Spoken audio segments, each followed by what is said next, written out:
Cloud. Okay, cool. All right, so I think we're good now. Should be anyway. We'll see how it all plays out. All right. So hey, welcome to August. Can you believe it? We're already in the eighth month of the year. Over halfway through. Lots of good things to talk about. First thing I did want to do is welcome Chris Gerhardt to the team. Chris comes as an experienced agent from the Texas area and also from originally from New York.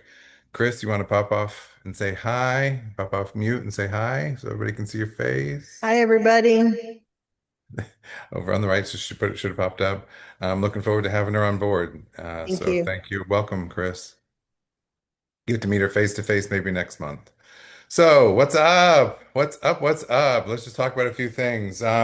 Putting a social media challenge out there. I figure if I'm going to have to do it, the rest of you are going to have to join me and do it too. So we'll talk a little bit about that, what it means to your business and marketing plans, the compensation conundrum. 2 years into it, there's still a lot of confusion. So I've got a little chart I want to share with you and kind of see maybe where we're at and maybe give you some options that a few of you are using and kind of see how that plays out. T Trends and Talk, we'll just kind of go about reminding you a few things that you need to be watching for. Um, See what's going on with that, and then we'll talk about what's been happening through July. So let's just jump right in. Giving everybody a social media challenge. I think one of the things that we forget about is how important social media can be. While our marketing has expanded in how we can actually reach out to customers and clients. Hold on one second. Alan, turn down your volume. I'm like hearing myself all over the place. Your Thank you. stereo. There you go. Oh, yes. So I think that while this is a very cost-effective way to market, I think we get too set back on our laurels about, oh, well, it's free, so I'm just going to throw a few things out there.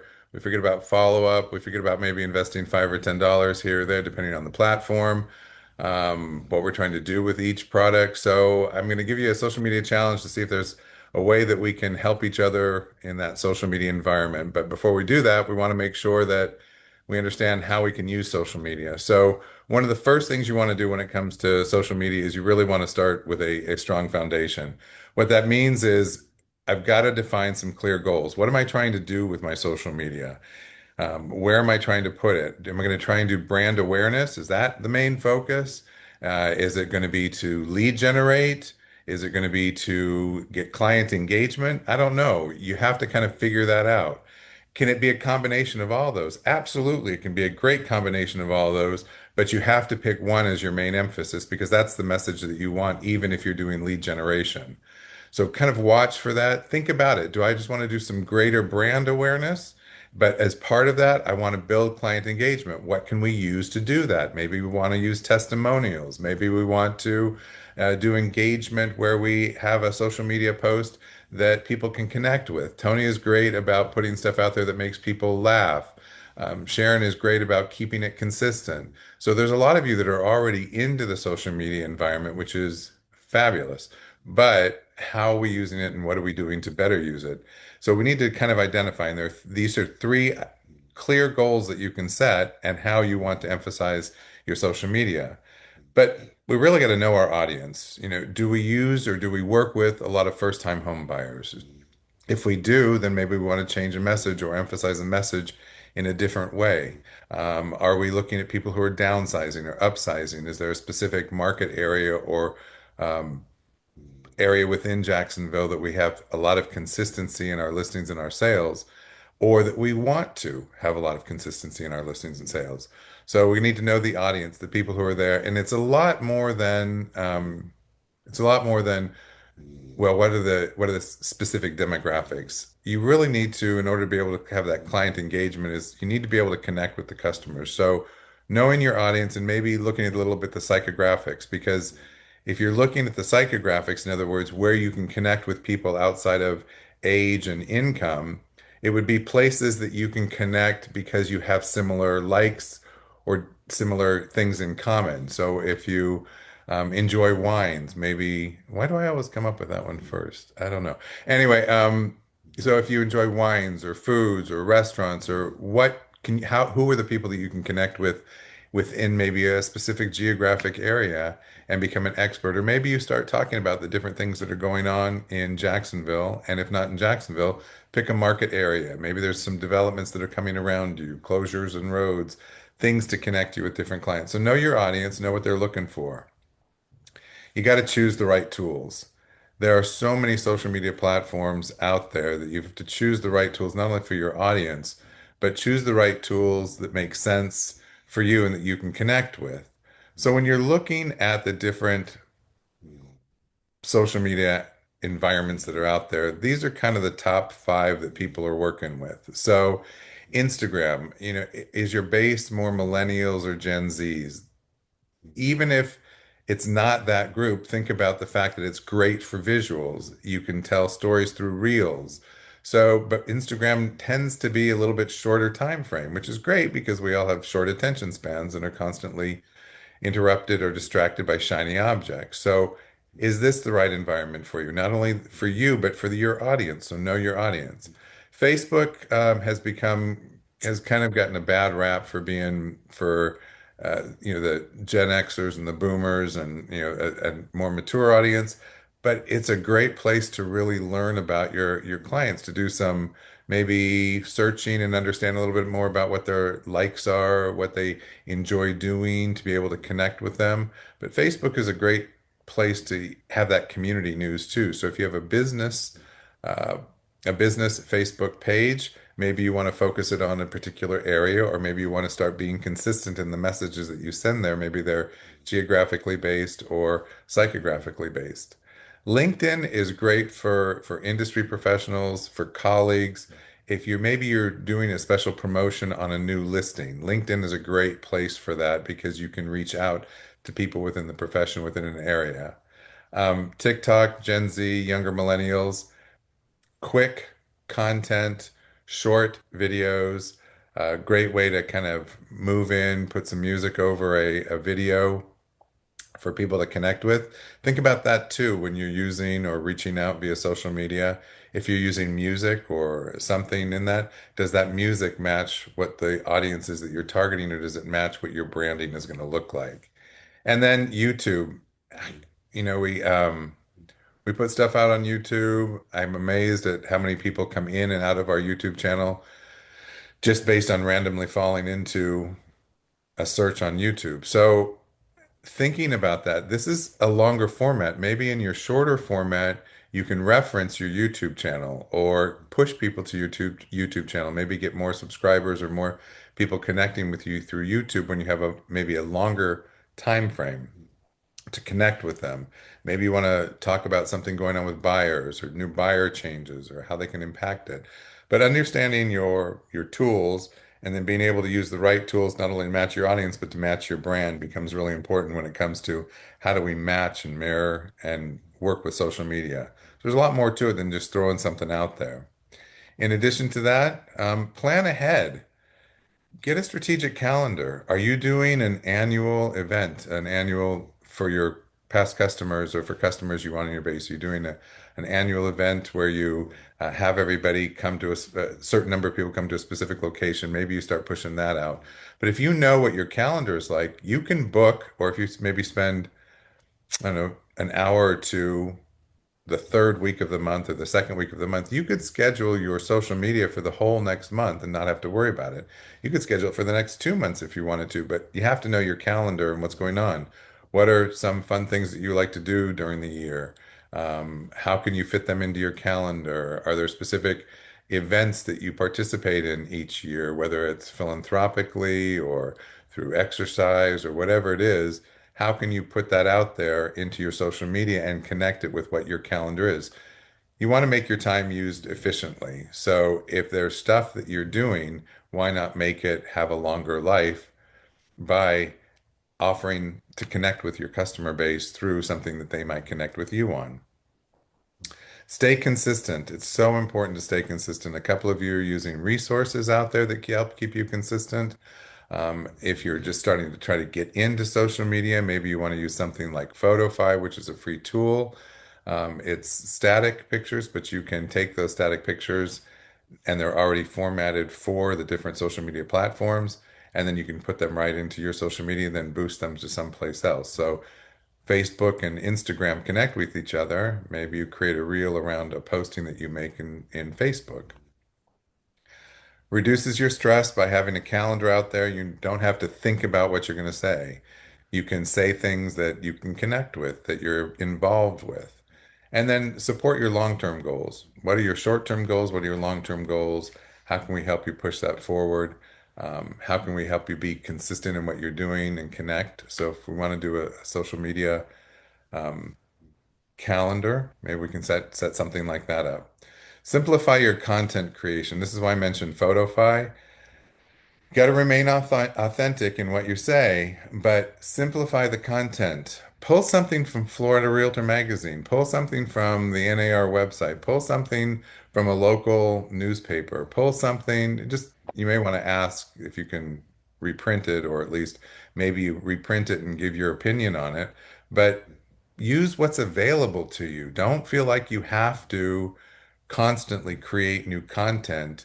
We can reduce and reuse. There's no problem with that. We can recycle something we did a year ago.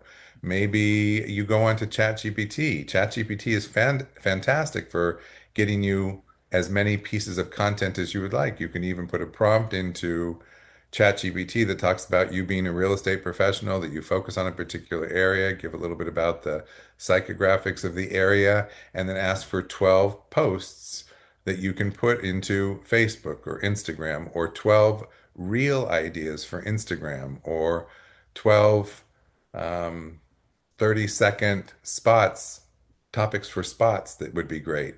You do that with three different things and you've three different topics and you've got three different pieces. So now in the month, you've already got three of your posts that you can create. So helping us to use our time efficiently, while it's a very cost-effective medium, social media, it's also something that sometimes puts a lot of pressure on us to try and revamp content because we feel like, oh, if it's not new, if it's not different, they're not going to come back. Well, actually, they're going to come back to see you. And just remember, it's the way you look and it's the way you sound. So if you want to do shorter bites, then that's one way to make it happen. And then on the back end of it, you got to track your results. What posts are getting a lot of views?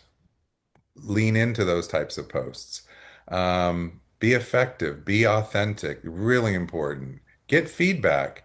Maybe what you want to do is get a bunch of posts out there and then go have coffee with a couple of your top 10 or your top 20 customers and talk to them about, hey, did you see my post? What do you think? Show them a couple of posts. Maybe you want to preview them. Maybe you want to do an event where you have 10 people over for wine and cheese and you do a little preview party of the next five posts you're going to put out and get a feeling for what they think. But it's another way to get face to face with our customer base. And it's a way to kind of just look at our strategies once we've got things out there, see what's working, and then how does this match and mirror our long-term goals? What are we doing with them? Um, Thinking about that, is there anybody who's had some good success with a social media strategy that they would be willing to share?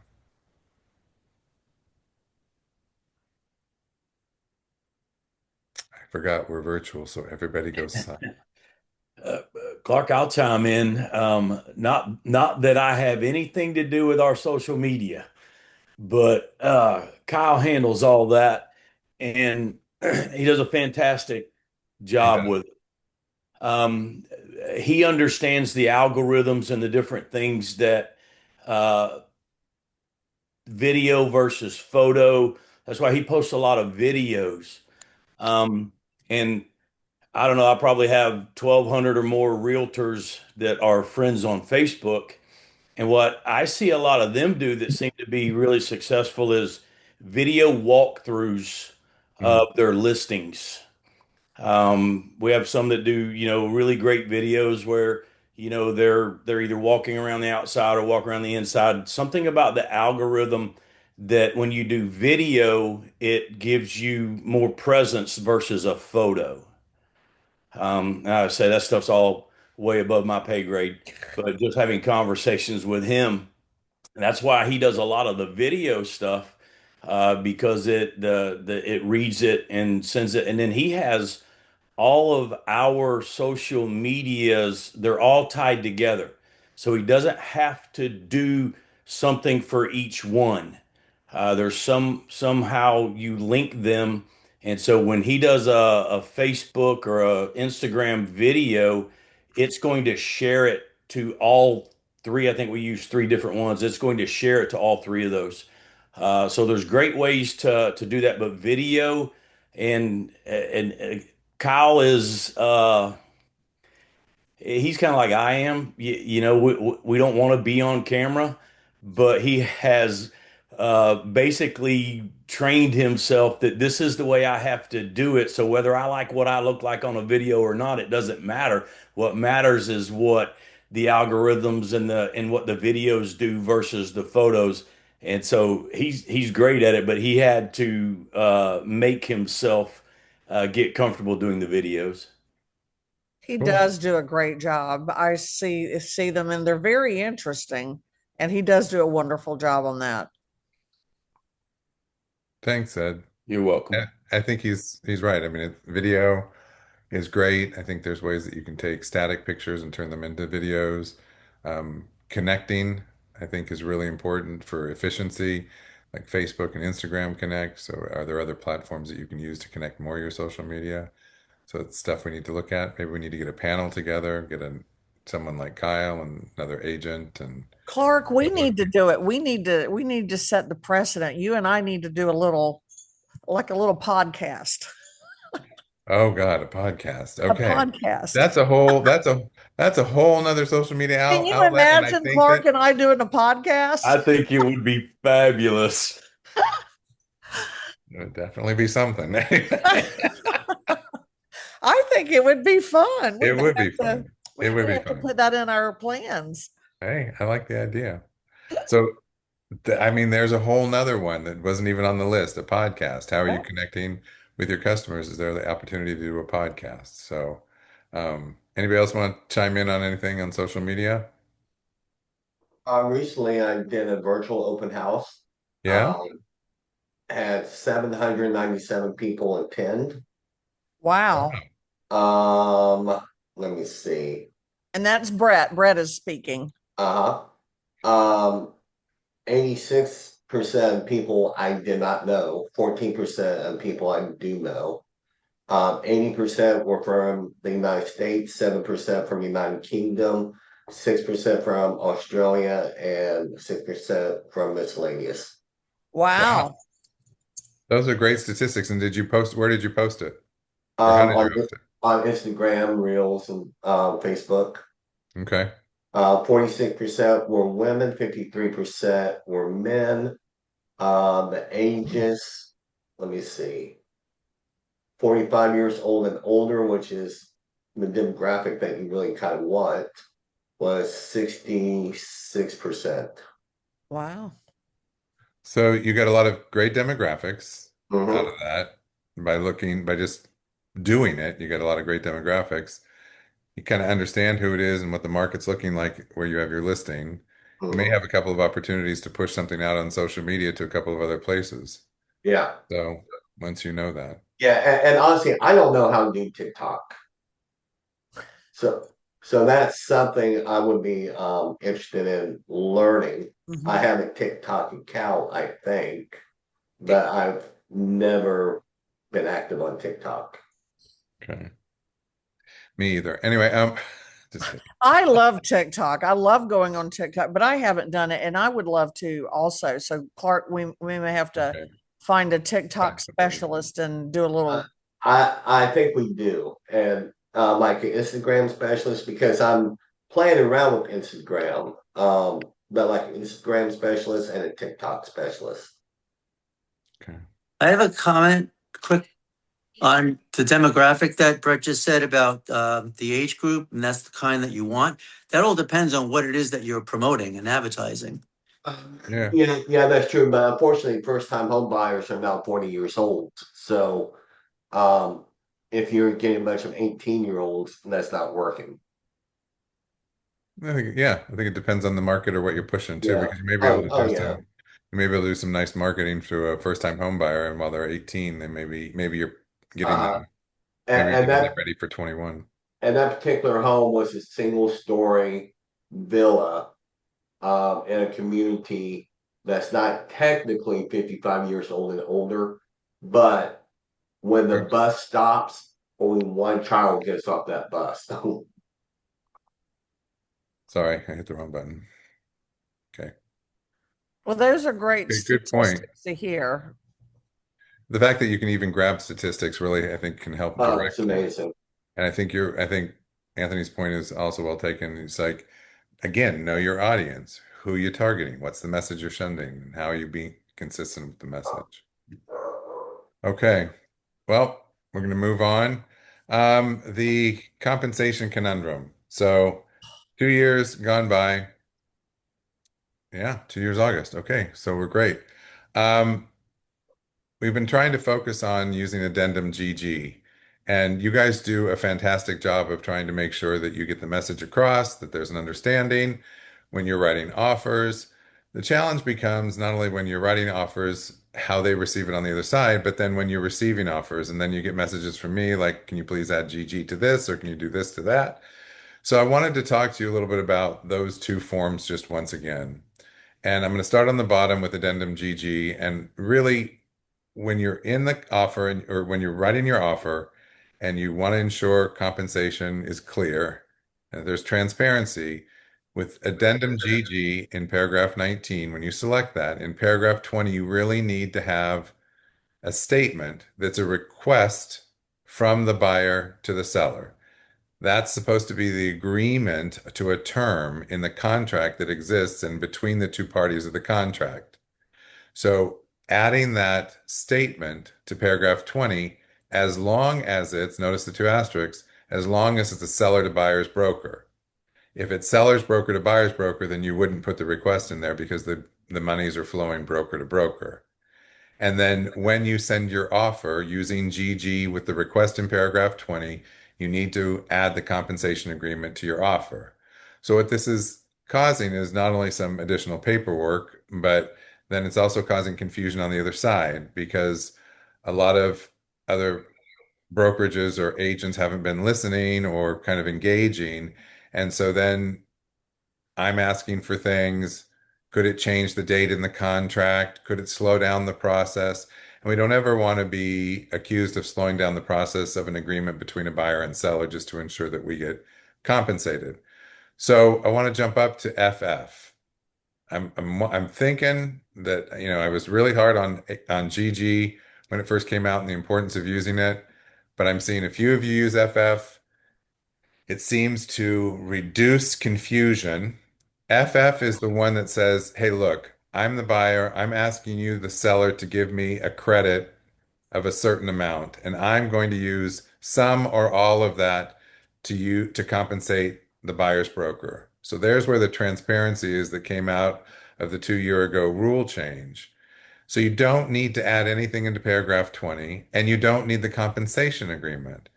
All you have to do is put in FF and then the compensation that the buyer and is asking you to get a credit from the seller for. The difference would be in the closing disclosure, and a lot of title companies aren't doing this, but technically the way that it's supposed to look then is that the debit from the buyer would be to the buyer's broker with the amount that they have agreed to pay us from the buyer broker agreement. And then there would just be a debit from the seller as a credit to the buyer in an amount that they've agreed to pay through FF. So I want to make sure that you're kind of thinking about this. So questions come up, well, okay, but and the way that FF is designed to be able to ask for compensation and additional monies. But we're finding that the lenders don't like to have them both on the same form because it becomes a lump sum and they want to be able to divide it out differently as per the guidelines. So we can go back to the way that we used to ask for compensation assistance, or excuse me, from closing cost assistance from a seller is that the buyer just puts that into their offer. Buyer requests seller to pay 2% towards closing costs, or buyer requests seller to pay $5,000 towards closing costs. You leave that in the contract form in paragraph 20, and then you just use FF, and that covers the transparency for compensation. So I'm thinking, I'm kind of moving towards the FF. Can you use one or the other? Yes, you don't need to use both, just one or the other. I'm just trying to figure a way to not slow the process down and avoid any misperception or the concept that we, the brokerage, are slowing the process of an agreement between a buyer and seller because we want it to be right with GG, and it seems to have more we seem to have more complications when GG is being used. Any feedback on that? I have one for a lender I'm not a lender, so I don't know. So if there's any lenders on this thing, wouldn't Sure. that possibly, if FF, wouldn't that possibly affect the amount with the maximums that sellers can give the buyer? Well, no, because I mean, all in all, it doesn't, because you've got the request for closing costs in the contract, and then you've got the request that's going to be used for compensation in FF. And they would be added together when they're on one sheet. And I think is Alan or Karen? Yeah, Oh, the go ahead. the compensation is not included in those seller credit caps, Anthony. Okay, thanks. Clark, I have a question, and I know we've talked about this a couple times because, certainly with buyers, I get the pushback as well for the GG, and half of them have not even heard of it. I know. But with me, when I submit the contract, first of all, when you call on the property or you talk to the agent, they usually indicate something that the seller is willing to do. So with me, with sending when I send the contract, even if I have something included in additional comments or in section 20 or whatever, even if I have something included, that they would contribute 2.5%, I still send the compensation agreement. I'll be right there. I'll still send the compensation agreement at the initial. So when I get my contracts back, that compensation agreement is already signed. So it's kind of, and I won't say redundant for GG, but one of the things I think the wording, it's not, to me, it's not as nicely worded. And so when sellers see that the seller will do X, Y, and Z, like for whatever reason, they get riled up. I don't know if it's the wording of it or how but when I actually send the compensation agreement, seller to buyer's broker, whatever, with the contract, it all comes back signed at the same time. I've never really had anybody give pushback on that. Like no questions come up. But when I send that GG, then it's like, why do we need to sign that? We already signed this other thing. Like we don't sign that. My broker says I don't have to sign that. But if I have it in writing that they've agreed to the 2.5%, 3%, I I guess I still struggle with why that Why is GG? yeah, why GG when I'm Well, actually getting the commitment up front. okay, but you're not getting the commitment up front. You're sending the offer and you're sending the compensation agreement at the same time. Right, because So I based get the on offer and the compensation agreement at the same time. right, That goes. right. Without GG, there's no commitment for anybody to execute the compensation agreement. I understand that when it comes back to you as a counteroffer, that the compensation agreement may be executed or there may be changes to the compensation agreement that need to be addressed. However, GG forces the responsibility for one to be executed within 3 days. So here's the rationale for when it came down as to why. The rationale was because the buyer has to know if they're going to have to pay an additional amount because it impacts their lending. So if a buyer is going to pay an additional amount based on what the buyer and the buyer's broker have agreed to, or the buyer and the buyer's broker are negotiating, then the buyer has to be aware because it can impact their lending. And then they would have to understand exactly, the lender would then have to understand exactly what the buyer has committed to. So GG would force the compensation agreement to be executed.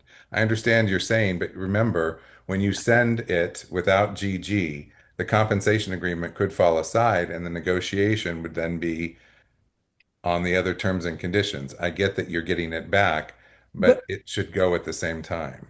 okay, but and I hear when you say with the counter, but I can tell you it doesn't come back signed until everything is already agreed to. Like I have not had a seller sign it. Let's say if you're still in counter stage, they're not even signing it. You know what I mean? So when it comes back, it's when I actually have the actual contract, like the whole contract comes back as executed. It's not like, well, they sign, well, if we, like there is no compensation agreement unless they've already agreed to accept the contract in the contracts that I'm doing. Like when I get it back, we are at execution stage, period. So it's kind of clear to everybody that if they agreed to 2.5%, then the buyer has to pay the 3 because we now have the contract signed, we have the compensation agreement signed. So there's no going back. They're executed. Both are executed at the same time. Like one doesn't get executed and then the other one. But doesn't GG make it with the 3 days, make it the execution date, the date that that's signed? And you have the 3 days, whereas if you didn't get GG, then the execution date wouldn't be until the compensation agreement got signed. Is that correct or not? And that is But not correct. yeah. GG just places a contingency on the contract, which gets executed and has its own execution date, and that contingency must be fulfilled within 3 days or whatever number of days you place in GG. So So that doesn't impact the execution date of the contract, Anthony. So what So would the execution date be then? The execution date would be the date that all parties agree to all terms and conditions that are in the contract. So the contingency of just like the contingency of an appraisal, Right. when it doesn't change the execution date of the contract, the appraisal contingency holds until the appraisal comes through. But that doesn't affect the execution date of the contract. So the execution date of the contract would be the last date that all parties sign and initial all terms and conditions. So GG I is think the term and confusion condition. comes from some of the agents is like, and what we're saying is because in my case, when I get it back, the contract and the compensation agreement, they sign everything, they sign them both at one time. When I think what makes people confused is when I send that GG, they're like, let's say for example, we're executed today, which is August 11th. When they get the GG, it's like we're giving them 3 days. Well, if they don't have GG, then they're executed on August 11th. So some of the agents have come back to say, we're executed. Why would they sign when they go back to ask them, why would we sign something to say you have to make a decision in 3 days when the decision is already made? They've signed it and said, I'm paying 2.5, I'm paying 3, end of story. Right. They feel like it's opening it back up. And that's confusing for them to take it back to the seller. And the seller's like, why am I signing that? I already said I would. So it's almost like opening the door back to say you got 3 days to make a decision when they've already Well, part of the did problem it. is you're not sending GG with your offer.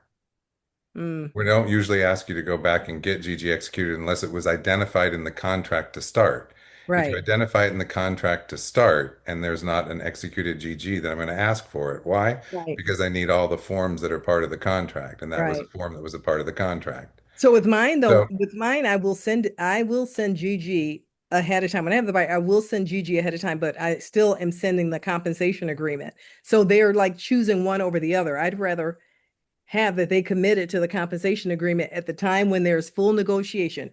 Everybody's clear. We're accepting $550,000 and we are paying X amount, end of story, done. Right. So, and that's where, like I said, they will send the compensation agreement back, but they won't send GG because they're like, well, then no, take GG out of the contract if it's all executed at the same time, but you can't put GG into the contract. Okay, well, sorry. The okay. way that the way that just like this chart is showing you, if I'm writing an offer and I'm using GG, Uh-huh. then I need to send GG and the compensation agreement with my offer. If they choose to send back the compensation agreement and not GG, we don't have a complete contract because GG was made a part of the contract. So we need that form because it's identified in the contract.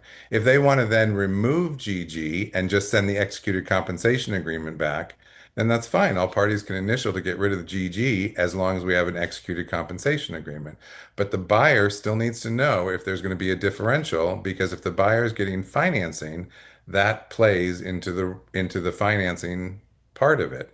If the buyer and the buyer's broker have now negotiated a different amount, then that has to be executed in a modification for your buyer broker agreement.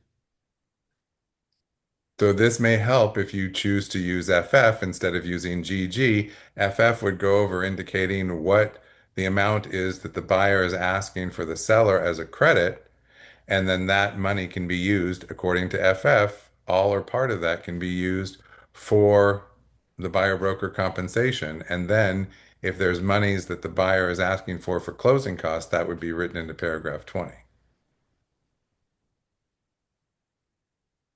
Does that help at all? Sharon?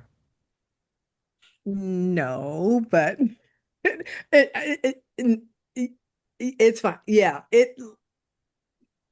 no, it's still confusing because I still get the pushback by the majority of the brokerages, but we have to do it the way we have to do it. So maybe I'll try the FF and see if that eliminates some of that. What is this GG?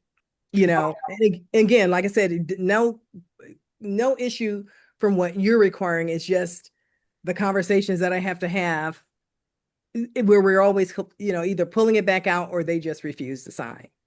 They don't understand the purpose of it. So shall we submit both of them at the same time? If you're going to use GG, Uh-huh.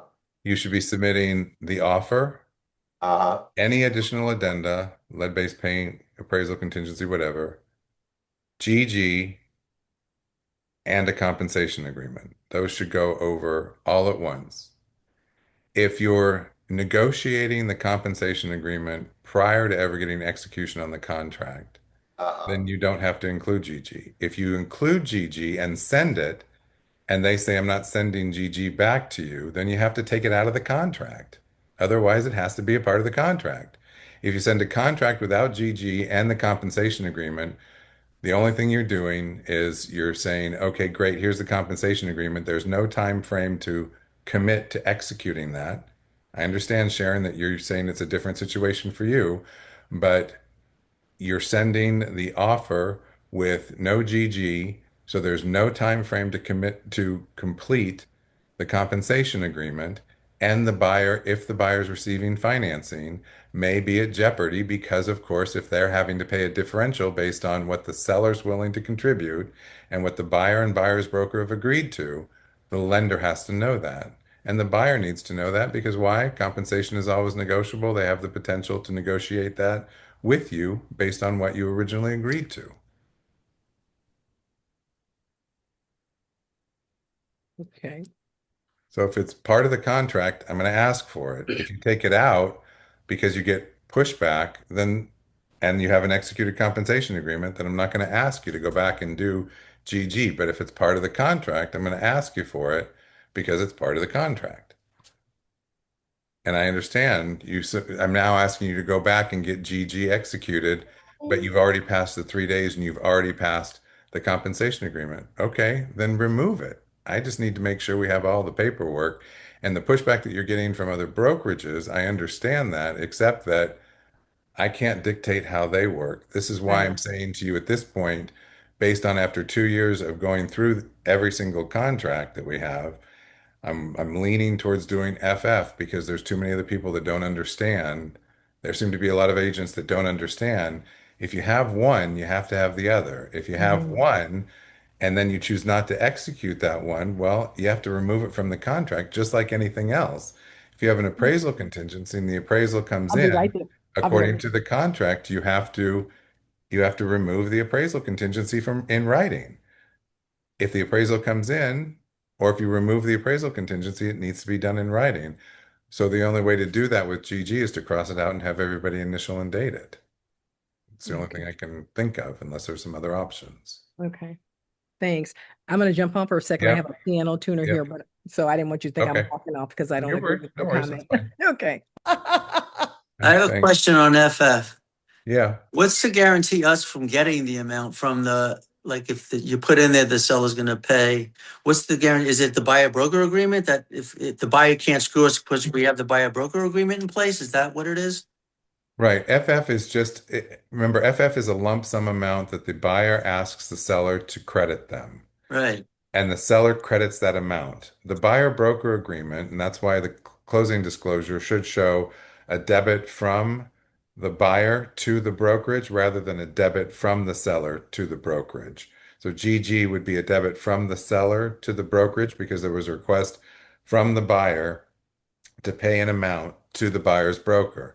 There could also be a debit from the buyer to the buyer's brokerage if the buyer is paying a differential. That's why we say if the buyer is paying a differential, then you need to give the buyer broker agreement to the title company and the lender to make sure that everybody knows that the buyer is committed to pay a differential. But where we get our agreement or enforcement of our compensation when using FF is through the buyer broker agreement. Yes.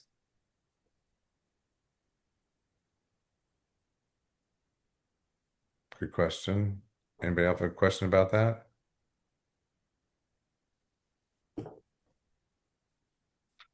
Okay. The point of trying to do this was to ensure you that we're not trying to delay the process based on compensation. That would be a violation of our code of ethics. And in order to try and get the documents and paperwork to make sure that we're following through, like Sharon said, it seems silly to go back and get GG initialed when everything else has been executed. Well, if it was a part of the contract, I need it. So if we're not going to use it, then they have to get rid of it. That's how if we get audited, that's what they're going to be looking for. Okay, you've got GG in the contract, but no GG. This is a problem. So that's why we're trying to figure a way to make it a little easier for you and not have so much pushback from other people when you've taken the time to understand how these processes work, even if they're still confusing. My only request now is because we're in this meeting is I would rather, if you can, not make it universal FF because I like doing the GG. I have no problems with it. Okay, I'm not making it universal. We didn't set a policy to either form. Okay. If it's working for you, use it. If everything's getting executed, that's fine. I just want to make sure that we understand how they both work. And because there seem to be a lot of agents on the other side that haven't taken the time to understand how the forms work, that I want to make sure you understand what your option is.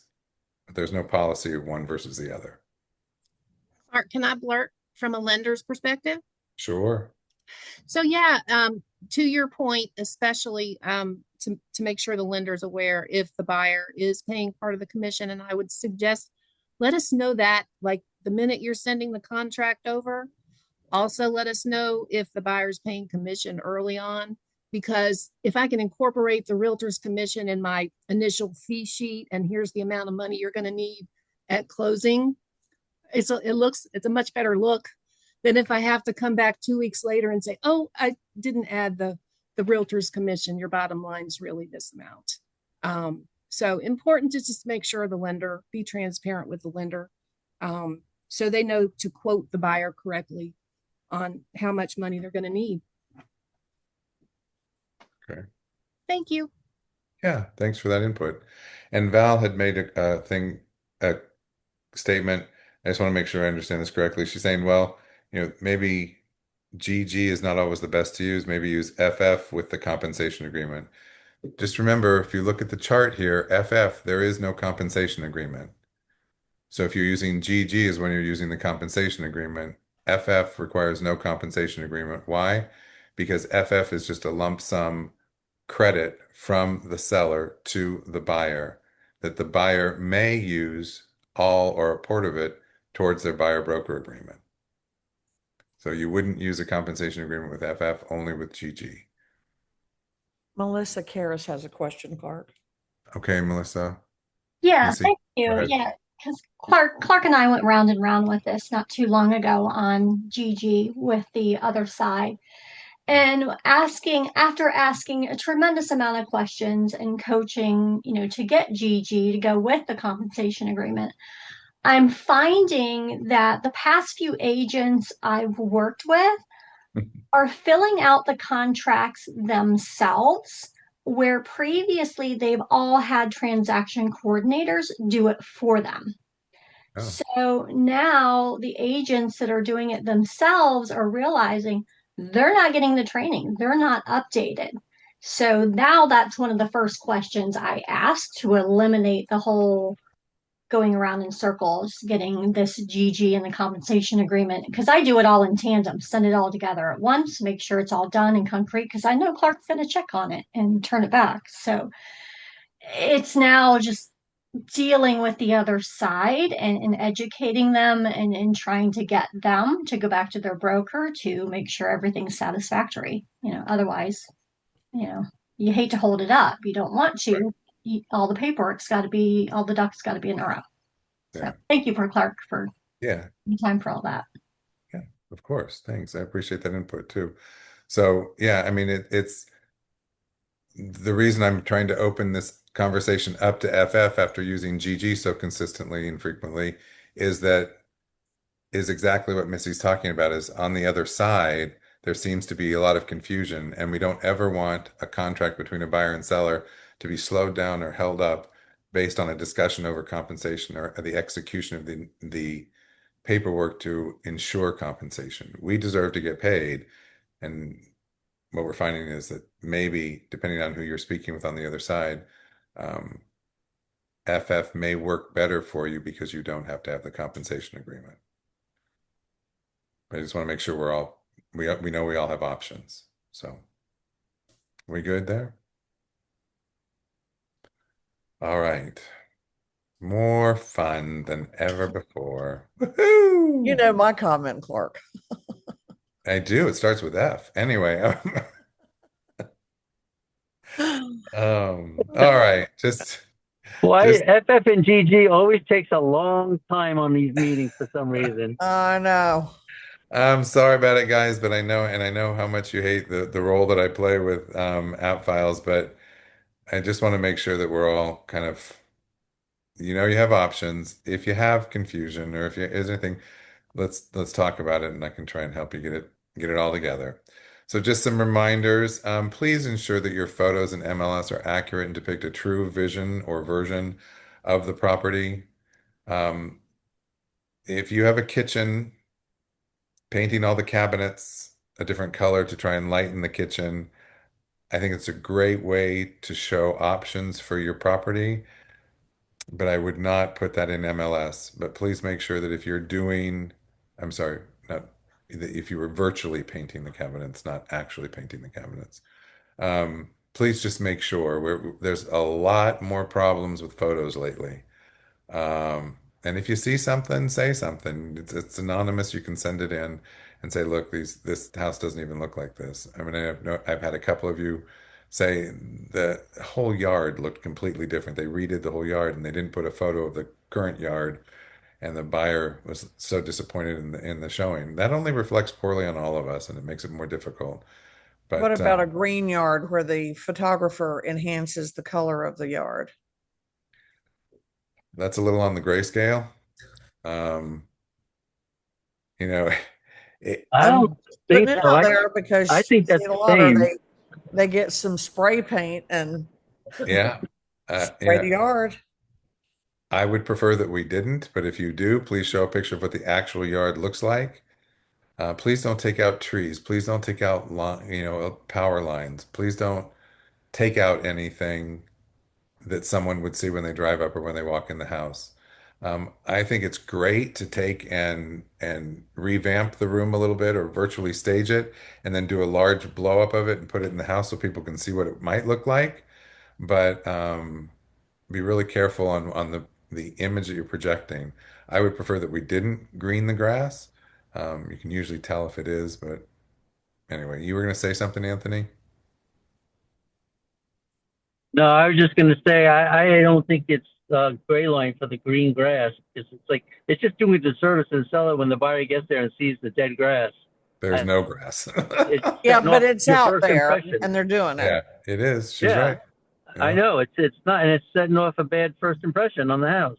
And Yeah. I will share something too, Clark. I was chairing a ethics situation, and the agent went in front of a line of trees and had the photographer take the picture of the house without the trees. They went in front of the trees, and the person bought the home sight unseen. And then when they got to the house, they saw the trees, and that was a huge problem. So Yeah. thank you for mentioning that. That is an issue because they It's were trying to get a better shot of the house. yeah, Well, yeah, when you have about 20 trees that are lining the front of the house, that's a yeah. problem. You can take two. I mean, you have unlimited photos with Real MLS, so please try to just make sure that and it's more the frustration that I'm sure that you are having rather than you doing this. But professional photos are great. Just make sure that it's a true representation. And again, with your listings, I think it's a great idea to show what the potential of the property is, but maybe in a larger blow up that you put in the house that can see where they can see how to work with the house. Please be careful of any walls or removing any walls. I know there's a lot of capability in doing AI generated photos. Just please make sure that they're still, if you're, excuse me, AI staging, please just make sure that it's really still representative of the room the way that it sits. Be careful that some walls don't accidentally get removed that may be load bearing walls in doing something like that. Private exclusives are a thing, guys. It's one of the hot topics right now. This is where you would use the seller waiver of entry. Most of you seem to be using the seller waiver of entry for the period of time that the seller just needs to get prepared in order to hit the market live, and that's fine. With these private exclusives that are existing in other brokerages, those properties are being held behind a firewall on their websites, which means that a buyer or you would have to log into an account on that company's website in order to see those private exclusives. I think I shared with you Bonnie Brady. I don't know if she's out there, but had a time where she was showing some properties in the community and showed a couple of properties on one street, and the actual seller of another property came over asking why she wasn't showing the house, and it was because that was being held in a private exclusive behind a firewall. The buyer couldn't see it. The seller's house was being marketed privately. Bonnie couldn't see it, and now the seller comes over and, well, why aren't you showing my house? Well, I can't find your house. So anyway, unless you get a connection from the agent. So private exclusives are out there. Old term pocket listings. Know that anything under a seller waiver collects days on market. So if you are having a property that's going to take a longer period of time, let's talk about how you can structure the listing agreement to indicate that the private exclusive cancels and then the new listing starts so that you don't end up hitting the market with 20 days on market if that's how much time you need. So talk to me if you're having trouble with private exclusives, and they're going to be around for a little while to disrupt the market. I think they'll slow. In other markets that have had private exclusives for a couple of years, they're seeing them be only 1 to 2%. Right now, we're seeing an influx of them just because it's a new term, a new uh, marketing strategy that's getting out on the streets by some other brokerages. Talk about how you want to fit your strategy to counter that, or when you're talking about getting a listing, what is important and how you can use seller waiver as a strategic element in order to give the buyer or the seller some time and then create an opportunity to showcase the property to all buyers. And so, I'm sorry, anything on that anybody wanted to add with seller waivers, or they're finding properties that aren't on the market? Clark, I Yeah. just put in the meeting chat. The rules keep changing on private and, how to market and all that. There's a couple of Facebook pages, I follow, or there's like a realtor one and then, Ponte Vedra one and all that. And some agents put on their posts off market, not coming, like off market, blah, blah, blah, Right. but they're practically selling it. Like they've got photos, or, I have a listing, I have an off-market listing. They're looking for, this is the home. But is So that a big no-no? it is. That's considered public marketing, and that Right. that property should be in MLS within 24 hours of that. So what do we do? You take a screenshot and send it to support@realmls.com. Okay.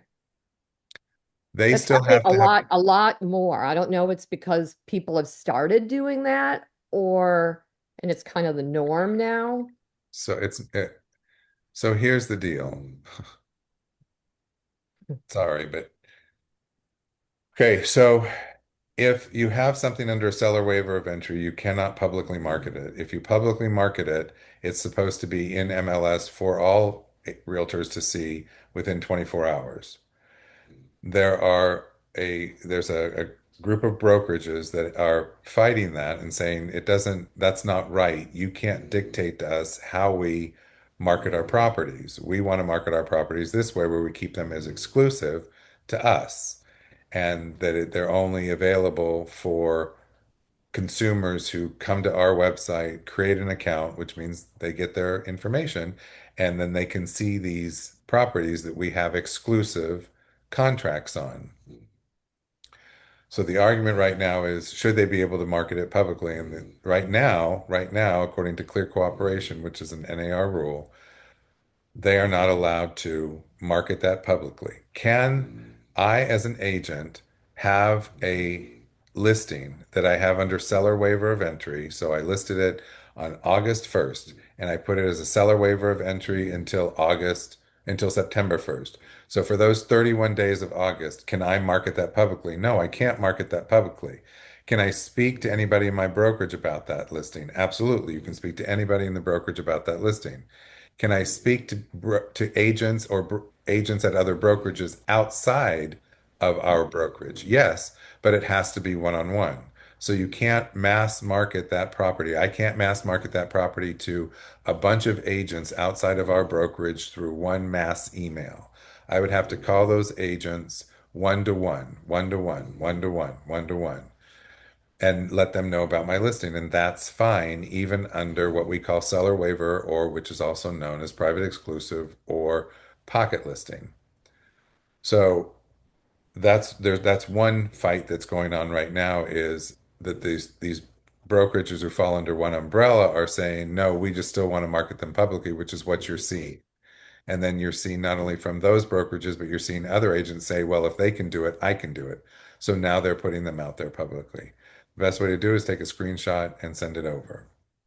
The challenge with Clear Cooperation right now is that in addition to the 24-hour rule for anything going public on a seller waiver, there's a second piece of that says, okay, I've got it under a seller waiver of entry. You're allowing me to talk one-on-one to other brokerages.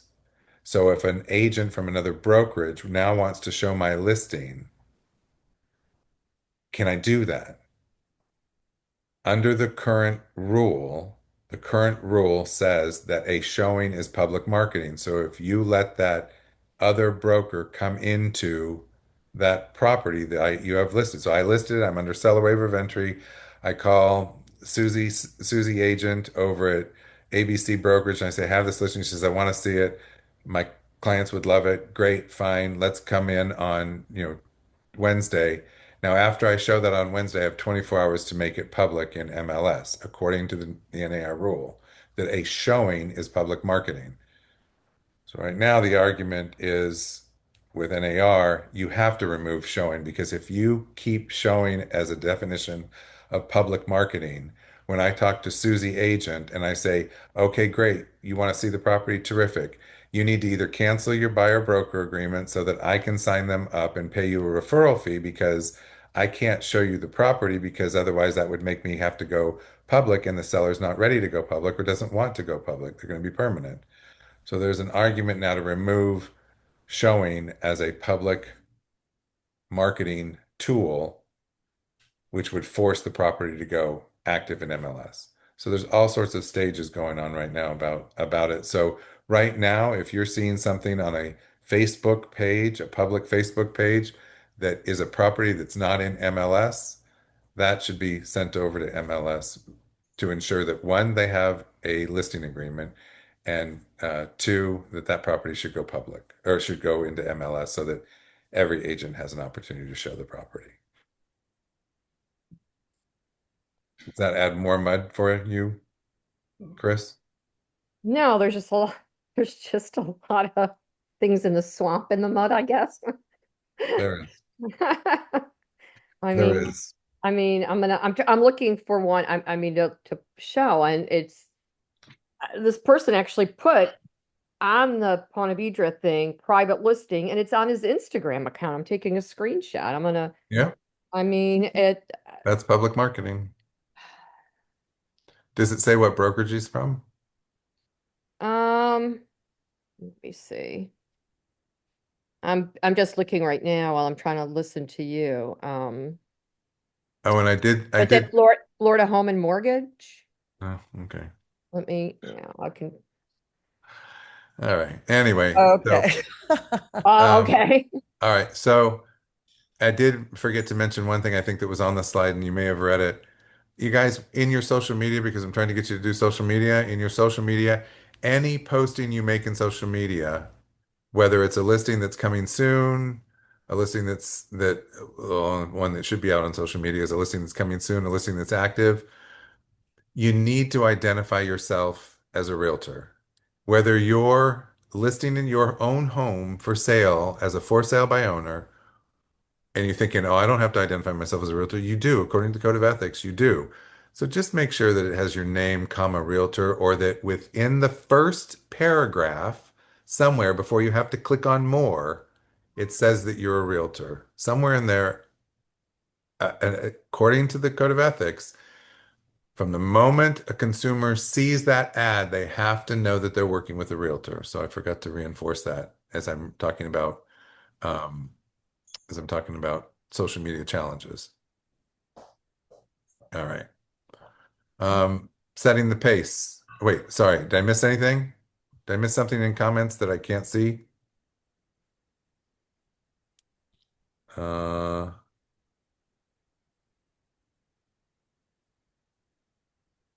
okay. All right. And Val, I see that you said I'll have to talk to you after. I can't see the chat right now, so I'll have to connect with you. All right, where are we at? So top listers for July for the beaches. We had a tie. We had Fan, Christy, and Austin each with one. So congratulations, all three of you bringing in three listings, one each. That's wonderful. Yay, Austin. Now you're there. And at the San Jose office, it was Christine Baranovsky. Oops. Okay, that's all right.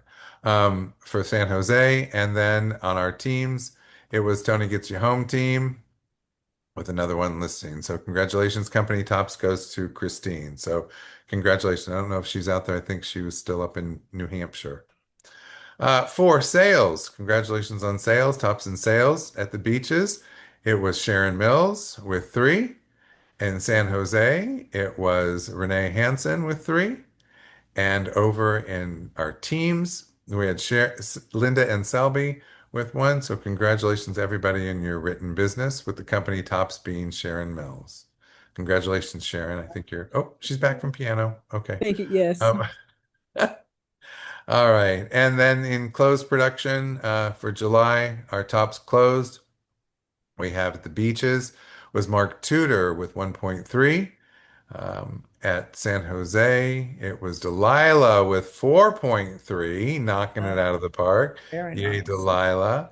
And then teams were quiet for the month. So our company tops was Delilah. So congratulations, Delilah. 4.3 closed in 1 month. Amazing. Fantastic. So that leads us to talking a little bit about our peak performers who wrote over 1 million in the month of July. So some of you are just like kicking out of the park. Mrs. Sarah LaPro with 2.5.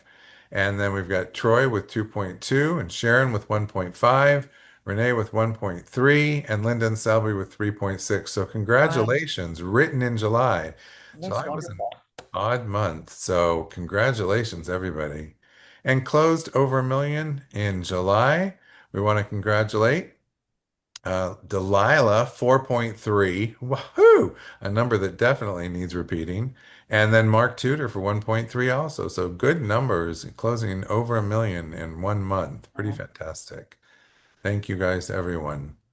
Where are we year to date? So I gotta say, July was a wonky month. I felt like there was a lot going on, and listings wise, it pushed us back a lot. I gotta tell you, I don't know what maybe people are thinking about their listings, if sellers are holding off or what.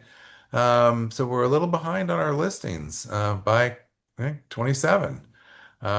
And with our average sales price being in that, 560 to 645 range, that can impact the numbers pretty heavily. So we past 2 years have been tough in listings, and this year doesn't seem to be any different, although I don't know if it's a seasonality thing. Maybe we'll see them start picking up in August, September, which is a little unusual, but still very good to hit for fourth quarter. So a little longer on the market. Some good news has been coming out, so I think maybe some sellers will step into the realm of reality a little bit. So just something to think about. Maybe let us know where you are with your listings, and I just put some final touches on a seller's consultation that I hope to launch in September.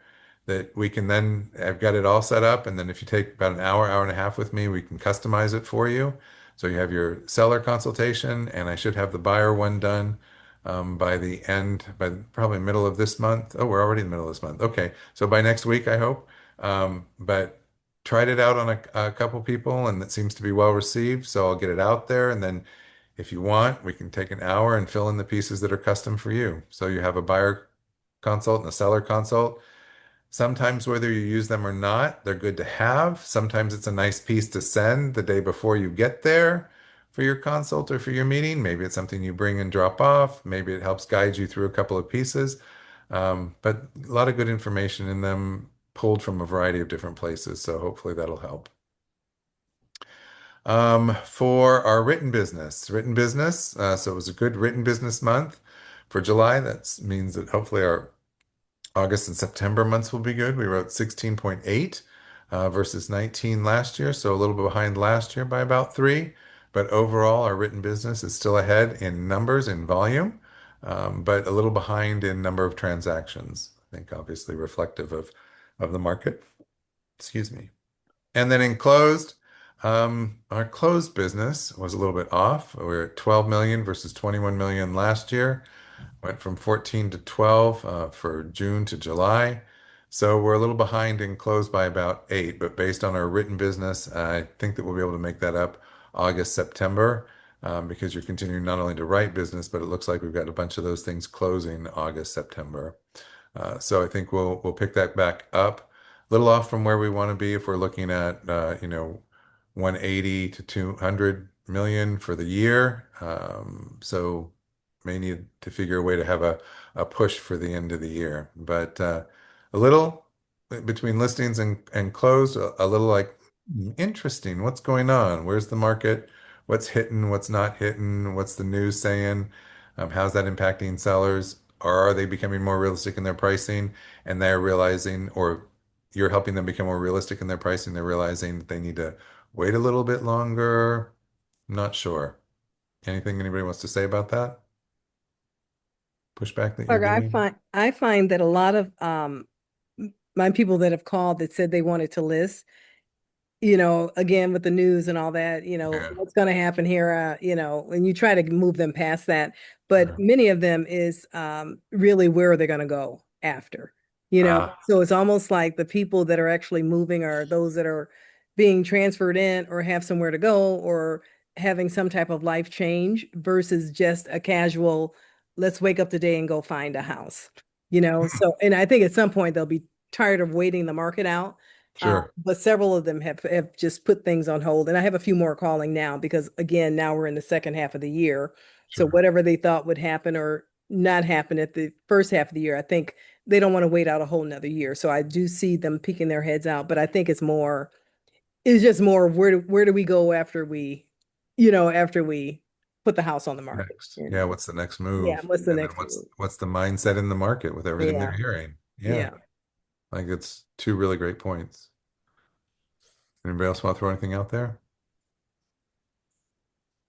All right.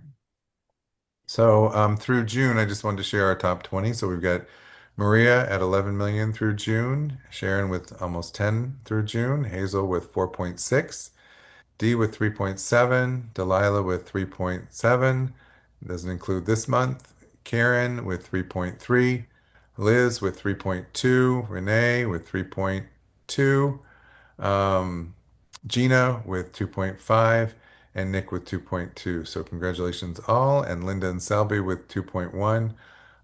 So that's through June, through June. So numbers will update those numbers.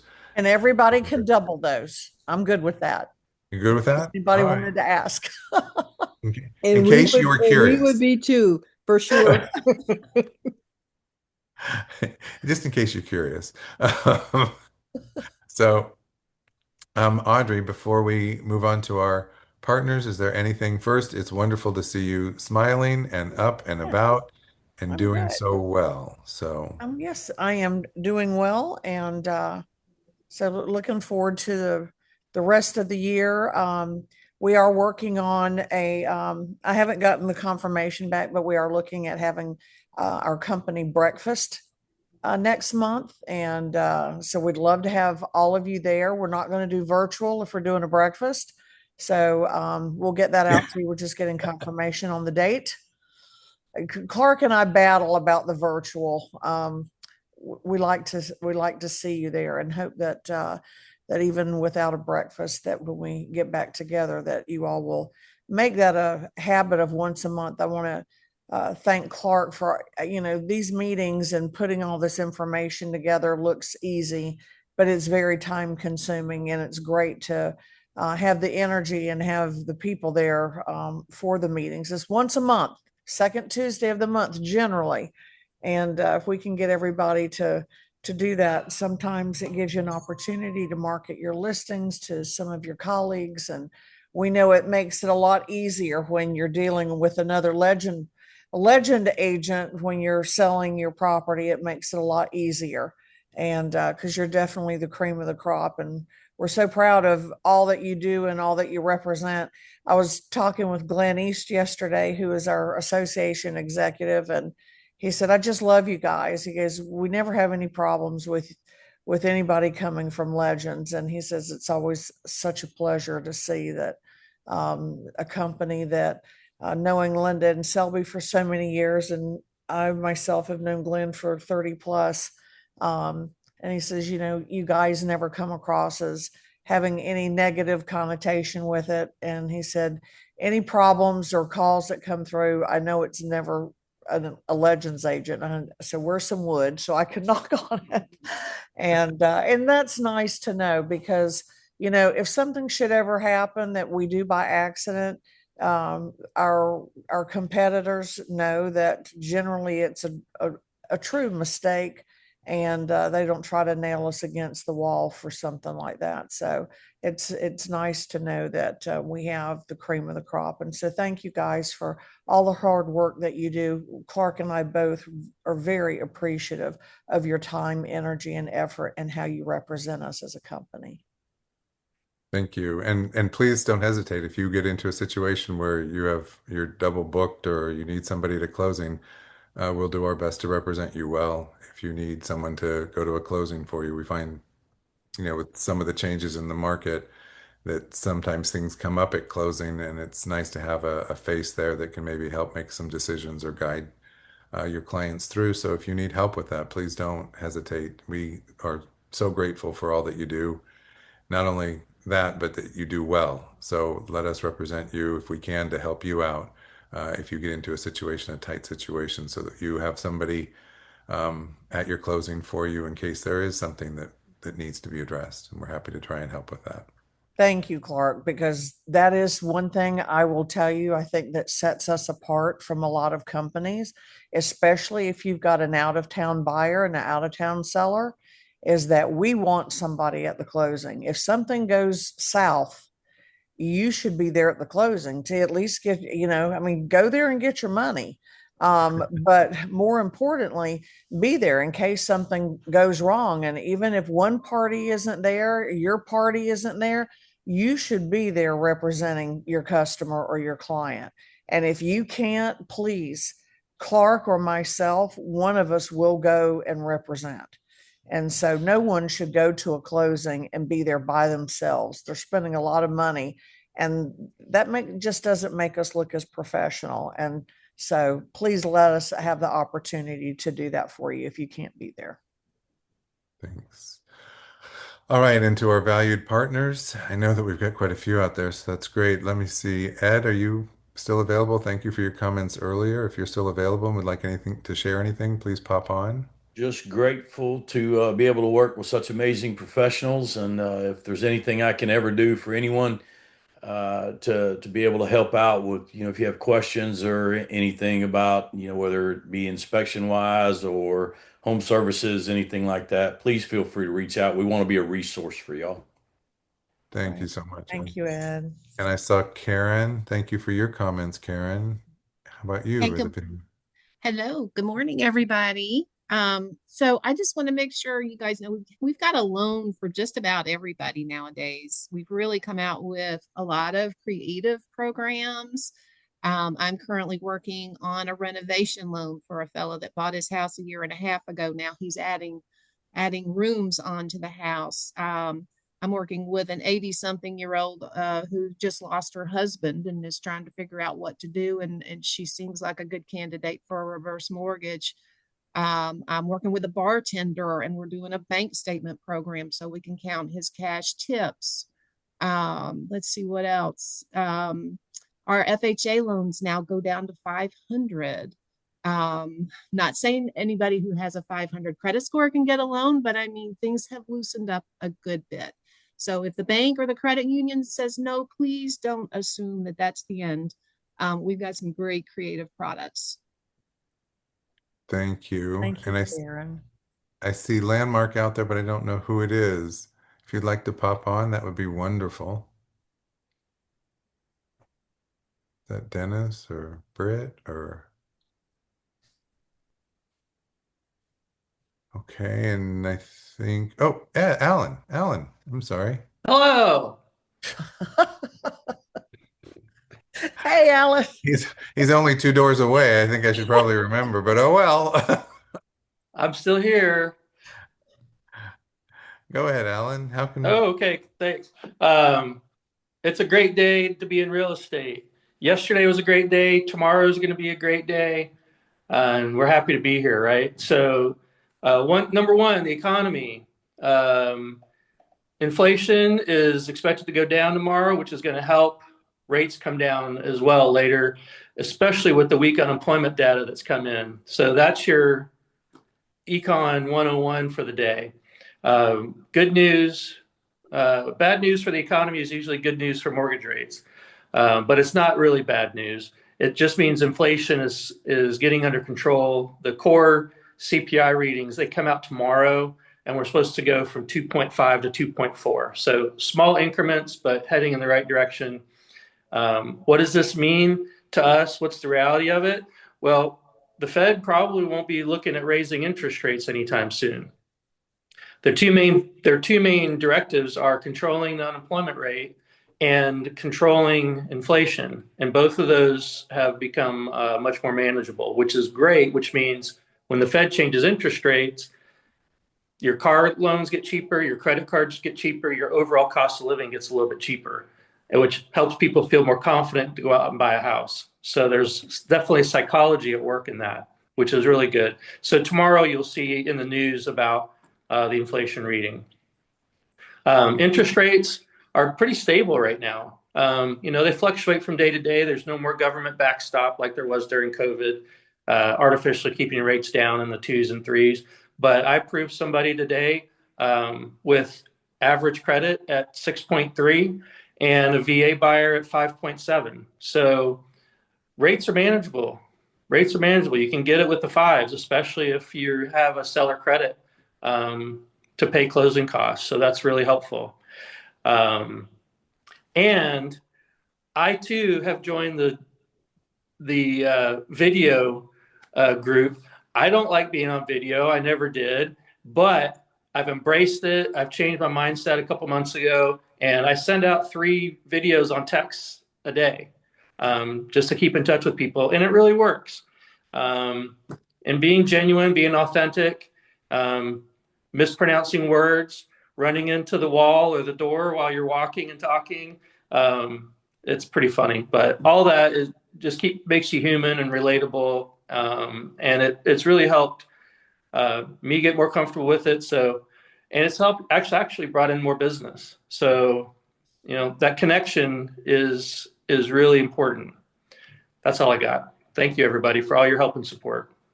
Watch the glass walls in the office, Alan. That's right. That might be my face print on the glass. I don't know. All right. Anything anyone wants to pitch? Listing that you want to pitch? Anything you need to do? Who is that behind you, Audrey? Is that Eric? Oh, that's Janine. Oh, hey, Janine. Hi. Anything somebody's got to pitch or anything? Park, I'll just remind everybody about our short-term vacation rentals. We have added another property out here at the beach on the west side of 3rd Street, right there at 3rd Street, right across the street. So it's only about three and a half blocks away. It's a townhome and it's really, really cute. It's going to go live probably tomorrow. We also have another home that is 2 blocks off the ocean. It's a 2-bedroom, 2.5 bath home, in-ground pool home. These are great for staycations. If you want to be out at the beach and have a little rest over the weekend, they're great for that. And you're right there at the beach. You're right and all of these are within walking distance of Margaritaville and the restaurants and some nightlife out at the beach. I still have mine that are in the Central Business District. We're 2 blocks south of Bubba Gump's, aka Joe's Crab Shack. And then we've got another set of villas that are 7 blocks from all of that. And then of course we have St. Augustine out on A1A right before you get to the bridge. And then we have one right over the bridge that is right by the Conch House. And so we're still a premier host and still super host. We're still, bringing in the 5 stars for our customers, our owners. So please remember us. We can do everything from outfitting a property to compliance.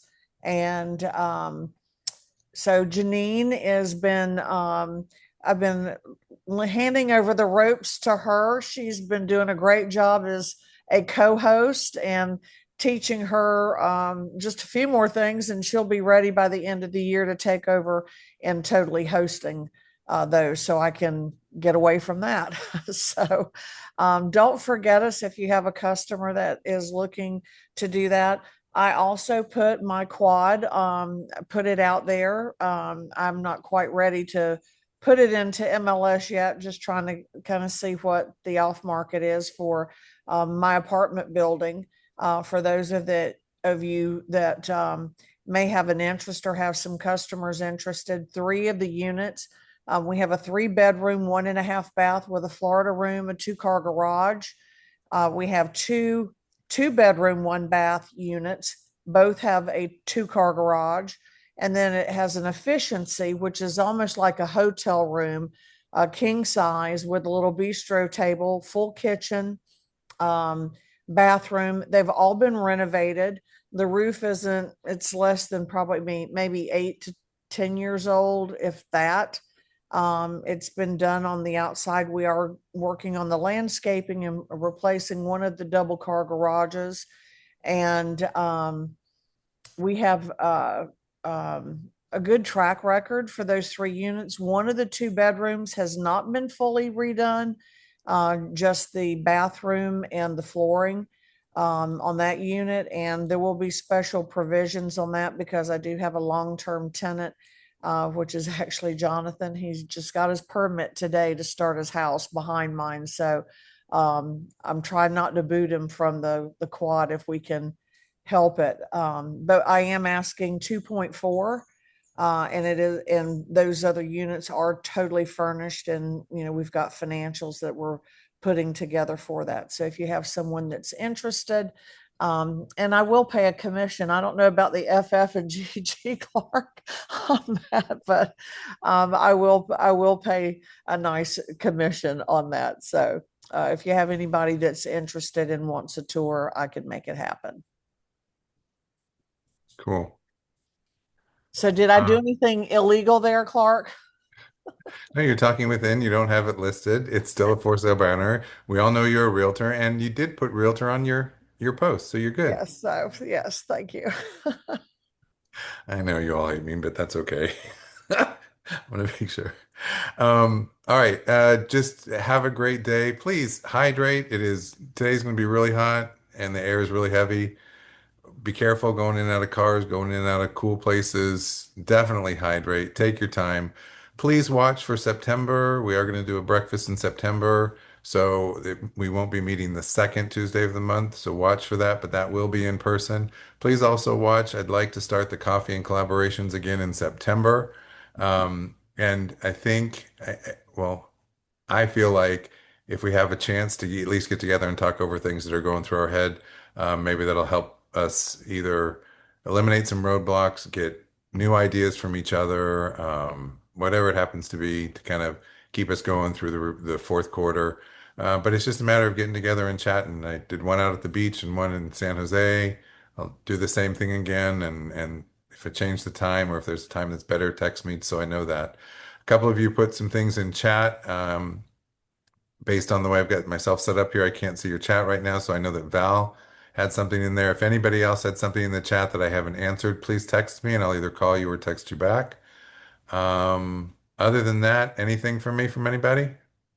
Clark, can I mention Kathy Gibb and I have a co-list Oh, wonderful. of a townhome in Queens Harbor, and it's listed at 689. One thing that's unique about it, it has two primary bedrooms, which is great. Unfortunately, they're both upstairs, but really want to promote that. If anybody knows, like, two friends looking to live together or whatever, like usually the argument is over who gets the master, and this is like a perfect unit with the two masters, and it's the lowest right now. One two doors down went for about 789. One across the street, which was new or brand new, went for 945 in the last 6 months. So the 689 really is basically to get the seller out of it. He's like a pre-foreclosure, still has time, but we have his mortgage and a second mortgage to satisfy. So he won't be walking away with anything. So if you know anybody who's looking for a nice deal. And it does have a separate casita as well, Okay. with a marsh view and a view of the pond. So Wow. keep it in mind. Yep. Sounds beautiful. Thank you. Anybody else have something you'd like to share? Property listing. All right. I appreciate your time, energy, and effort. Thank you for being present. Thank you for being here. We did record it. I'll go ahead and stop the recording and then go ahead and put it out onto the YouTube channel. So everybody take care. Have a great week. If you need something, please text or call. If I don't respond quickly, please make sure you call. Sometimes I get lost in things, so distracted by shiny objects. All right. Take care, all. Have a wonderful day. Bye, Have a good day, guys. everybody. Bye. Thank you. Bye.